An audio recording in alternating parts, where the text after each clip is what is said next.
سارے جہاں سے اچھا ہندوستاں ہمارا، سارے جہاں سے اچھا ہندوستاں ہمارا، ہم بلبلیں ہیں اس کی یہ گلستاں ہمارا، ہم بلبلیں ہیں اس کی یہ گلستاں ہمارا، غربت میں ہوں اگر ہم رہتا ہے دل وطن میں، غربت میں ہوں اگر ہم رہتا ہے دل وطن میں، سمجھو وہیں ہمیں بھی دل ہو جہاں ہمارا۔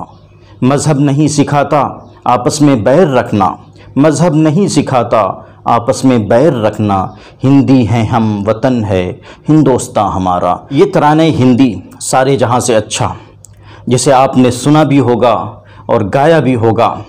آج اس ترانے کے بارے میں چند ایسے حقائق آپ کے سامنے پیش کروں گا جن کو جان کر آپ کو حیرانی بھی ہوگی اور خوشی بھی ہوگی، اور اس ترانے کے تعلق سے آپ کی محبت میں اور اضافہ ہو جائے گا۔ دوستو، یہ اردو زبان میں لکھا گیا وہ لازوال نغمہ ہے جو تحریک آزادی کے دوران برطانوی سامراج کے خلاف احتجاج کی علامت بنا، اور جسے آج بھی نہایت عقیدت کے ساتھ پورے ہندوستان میں گایا جاتا ہے، سنا جاتا ہے۔ اردو کے مشہور شاعر مشرق ڈاکٹر علامہ محمد اقبال نے 1904 میں یہ مشہور ترانے ہندی لکھا تھا، اور گورنمنٹ کالج لاہور کے اندر جہاں وہ استاذ تھے پڑھ کر سنایا تھا، اور جوشیلی تقریر کرنے کے بجائے یہ نغمہ وہاں پر گنگنایا تھا۔ یہ نظم علامہ اقبال کے مجموعہ کلام بانگ درا میں شامل ہے۔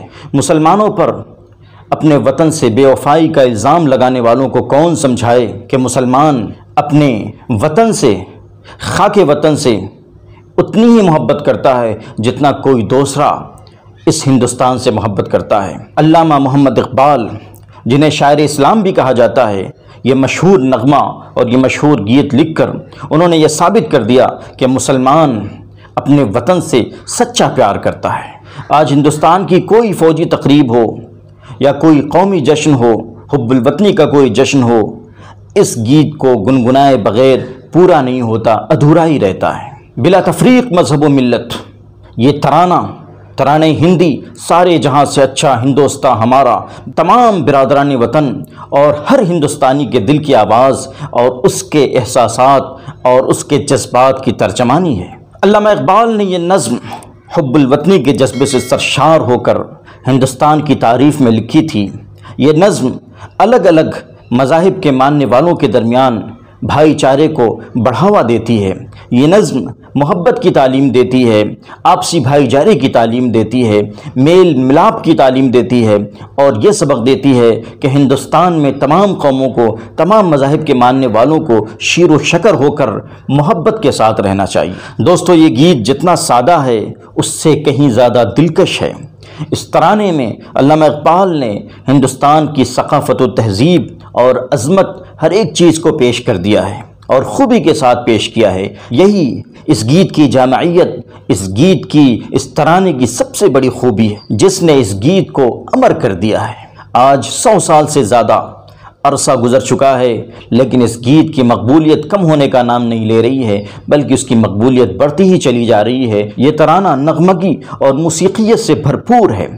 اس ترانے کی سب سے بڑی خوبی جو ہے وہ ہے اس ترانے کی لفظی اور معنوی مٹھاس جو ہر شخص محسوس کر سکتا ہے۔ علامہ اقبال کا یہ مشہور ترانہ جو آج ہر ہندوستانی کے دل کی آواز ہے، سارے جہاں سے اچھا ہندوستاں ہمارا، غیر رسمی طور پر ہندوستان کا قومی گیت سمجھا جاتا ہے، لیکن یہ سب جانتے ہیں کہ باضابطہ طور پر، رسمی طور پر، سرکاری طور پر ہندوستان کا قومی گیت راشٹر گان رابندر ناتھ ٹیگور کا لکھا ہوا وہ گیت ہے جس کا پہلا بند اس طرح ہے، جن گن من ادھینایک جیا ہے۔ لیکن علامہ اقبال کے ذریعے لکھا ہوا سارے جہاں سے اچھا ہندوستاں ہمارا یہ اتنا مقبول ہے کہ غیر رسمی طور پر ہندوستان کا قومی گیت سمجھا جاتا ہے۔ آپ یہ جان کر حیران رہ جائیں گے اور خوشی بھی محسوس کریں گے کہ ہندوستان کا مشہور خلاباز اور پہلا خلاباز جس نے چاند پر اپنا قدم رکھا تھا، راکیش شرما،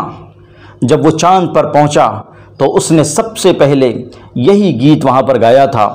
اس وقت کی وزیر اعظم اندرا گاندھی نے راکیش شرما سے، ہندوستان کے اس پہلے خلاباز سے پوچھا ذرا بتاؤ خلا سے بھارت کیسا لگتا ہے، ہندوستان کیسا لگتا ہے، کیسا نظر آتا ہے؟ تو راکیش شرما نے جواب میں کہا تھا، سارے جہاں سے اچھا ہندوستان ہمارا۔ جب مہاتما گاندھی جیل میں تھے اس وقت گاندھی جی کی زبان پر یہ گیت ہوا کرتا تھا، سارے جہاں سے اچھا ہندوستان ہمارا، ہم بلبلیں ہیں اس کی یہ گلستاں ہمارا۔ اور بہت شوق سے جذب کے ساتھ گاندھی جی سینکڑوں مرتبہ اس گیت کو گنگنایا کرتے تھے، پڑھا کرتے تھے۔ دوستو یہ تھے چند حقائق اور چند معلومات جو بیشتر لوگ نہیں جانتے۔ اس طرح نے ہندی کے تعلق سے سارے جہاں سے اچھا ہندوستان ہمارا، وہ چیزیں میں نے آپ کے سامنے پیش کی۔ یہ ویڈیو آپ کو کیسی لگی اور اس سے آپ کو کتنا فائدہ ہوا، کمنٹ کر کے ضرور لکھیے گا۔